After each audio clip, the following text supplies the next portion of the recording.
On June 23, 1996, N64 was released in Japan. The results were nothing less than phenomenal. Within hours, over 500,000 systems cleared the shelves.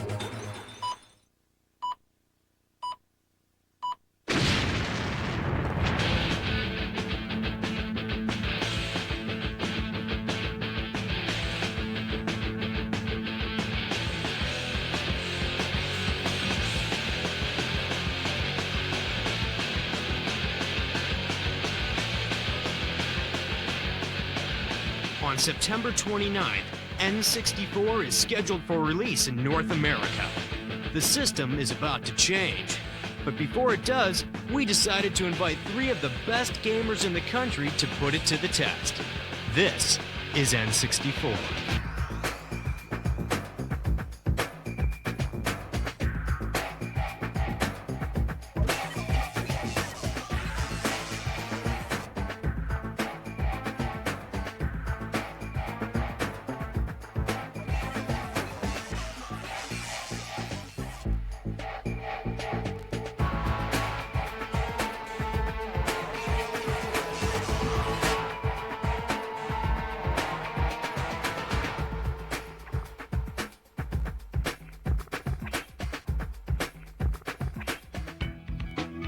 Good evening, gentlemen. We've been expecting you.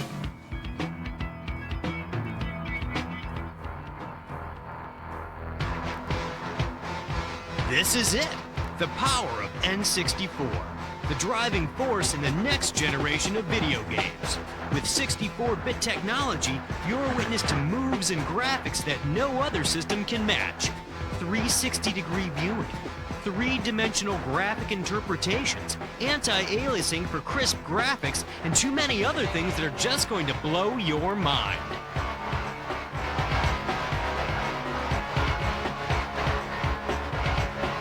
Welcome to N64.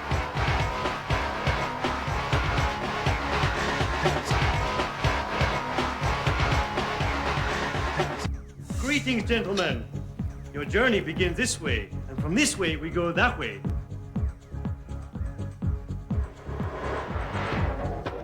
Yo, what is this? Yo, it's kind of dark in here. Okay. Hey guys, how you doing? So, I understand you're here to find out about the Nintendo 64.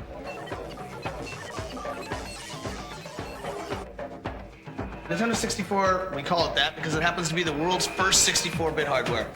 Now, I could go on and on about all the technical stuff, but I think it's easier for me to explain that as I show you the game. Hello! So let me jump into the game. You notice that Mario's standing in this huge field outside of a big castle.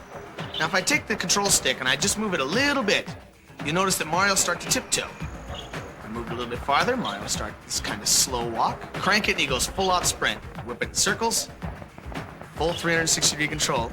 360. Okay, now I'm gonna cruise up into this castle, because that's where most of the levels are. Go, little man, go. What kind of skills you have, little man? Now that I'm inside of the castle, before I go show you a level, I'd like to show you some of the cool things that Mario can do. Now, I'm sure you've seen traditional Mario games. You know that Mario can do things like climb and jump on enemies, but now Mario's got some stunts. Check out Mario, man, doing those backflips. If I push the Z and then push jump, Mario does a layout double backflip. Awesome. If I like run along, push Z jump, whoa, Mario jumps a mile. Oh, look at that. Did you see him climb? I can get Mario to do things climbing trees. I can get Mario to do things by hanging on ledges. I can do a ton of stuff with Mario. Oh, did you see that? Yo, you see the way he went to that door? No kidding. Here we go!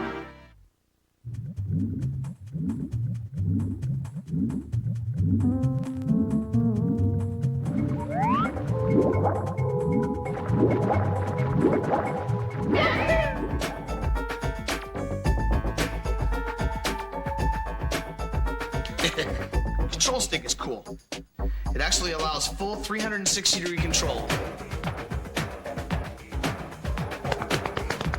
Okay, so I'm gonna cruise along here and jump into this picture.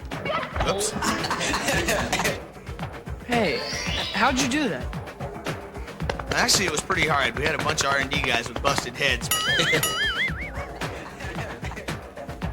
This level's kind of cool because there's swimming levels in the game, there's snow levels, there's other stuff. This level actually involves swimming as well as kind of some traditional platform stuff. However, now it's all happening in a 3D world. That's awesome.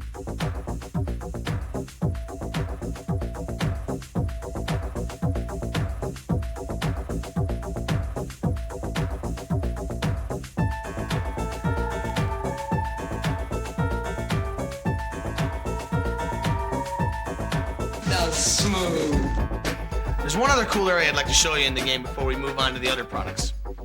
And that's Bowser.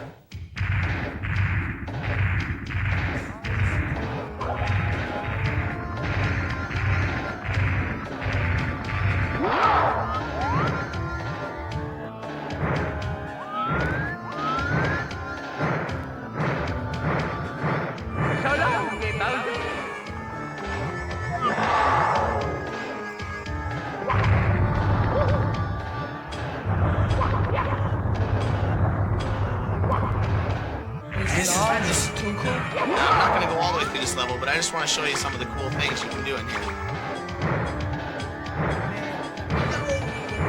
Give him a toss, man. He ain't nothing.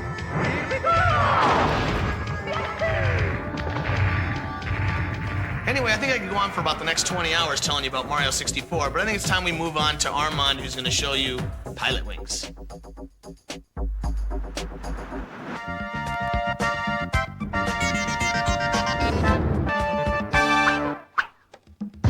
Now that you just finished playing Mario and done a crash course in Technobabble 101, it's time to talk fun.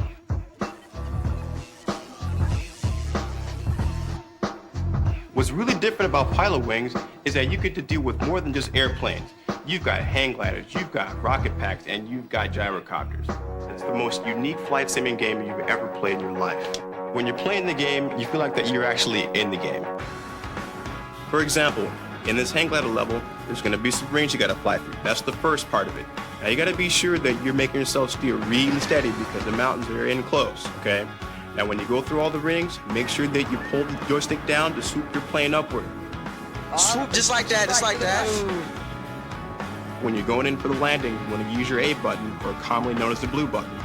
Use it to slow down speed if you're going too fast. Come in for the landing, and it's an A+ if you hit it. Yo, this is unreal.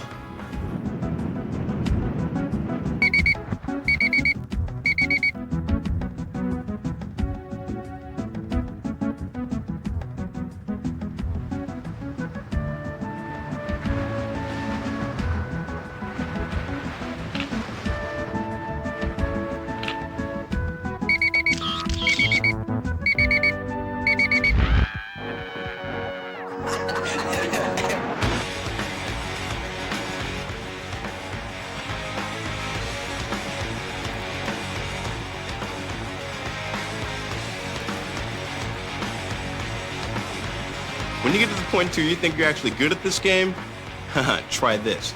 Try getting at least a silver or gold medal in all 3 events, and you're gonna open your way up into some new hidden levels, like the Cannonball stage. One thing that's really cool about the Cannonball is that you can use the R button to change your camera angle, and that way you get a true feeling of yourself being in a real-time 3D environment. The Jungle Hopper. Haha, that's one of my favorites. In this area, the object is to jump across the USA. Now you want to use your analog joystick once again to make sure that you get the longest jump possible. You jump over this building here, and then you go around the bend and try to find the best way to get to the actual goalpost.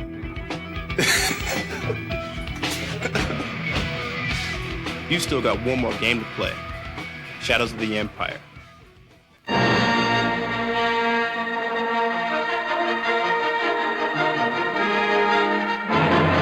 Well, I guess you two guys are here to see Star Wars Shadows of the Empire.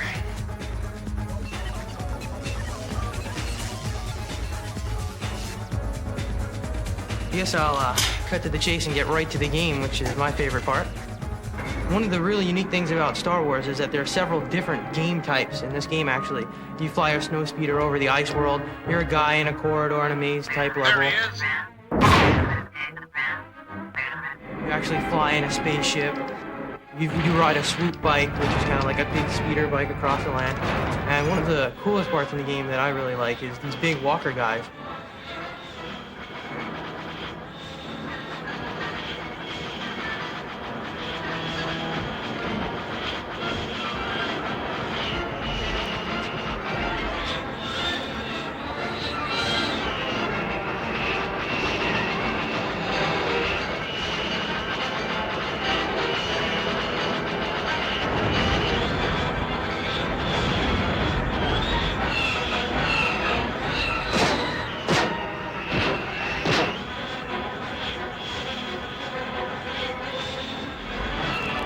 can actually fly around them and wrap them up with a tow hitch.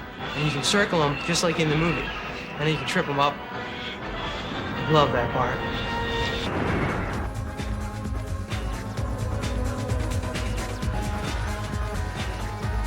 The world is in real 3D, so I can look around and go anywhere I want. But I can also aim and shoot up at enemies that are high, low. I can strafe and run and shoot in different directions. You're out there, Henry. I can jump over objects. I can actually duck and fire at some of the stormtroopers. I can get different weapons to fight the flamethrower to kill these big ice monsters. Okay, this is the flying over the Star Destroyer. And here you actually can zoom in to the cockpit. In every level, there's different views. You can zoom in and out. You can watch the guy from a third-person view, or you can actually watch from a first-person view. Here I have to destroy all these TIE fighters, watch out for asteroids. As you can see, the explosions here are just as good as the other level. Whoa! I just love that part.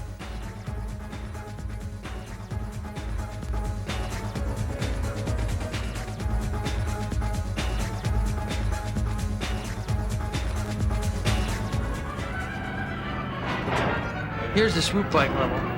See, I'm chasing this gang inside the town. See how fast it gets. And I can zoom out and look in a third-person view. See, I can see all the walls. I gotta try and bump them and stop them from getting to loot. I really like how fast this level moves. It's pretty overwhelming at first when you're inside the narrow confines of the town, but you get out later on and you actually get out onto the desert and you go over the Sarlacc pits and you have to do the jumps and go through the canyon. Insane. Here I can go anywhere I want and look at things. I can search the walls and stuff and find hidden items.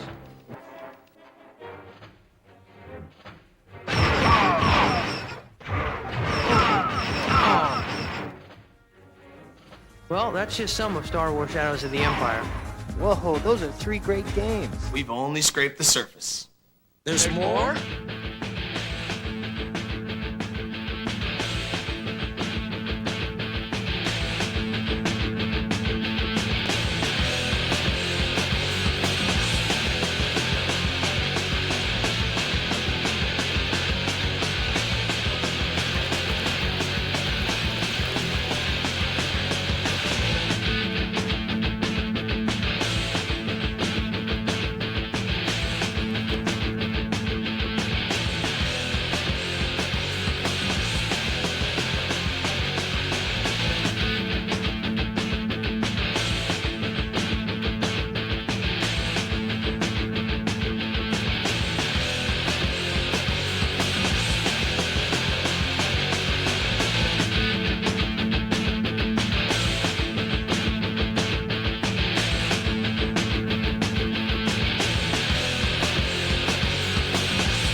N64 rules.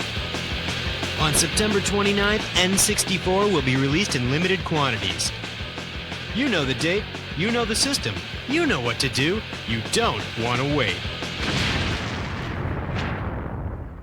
Change the system.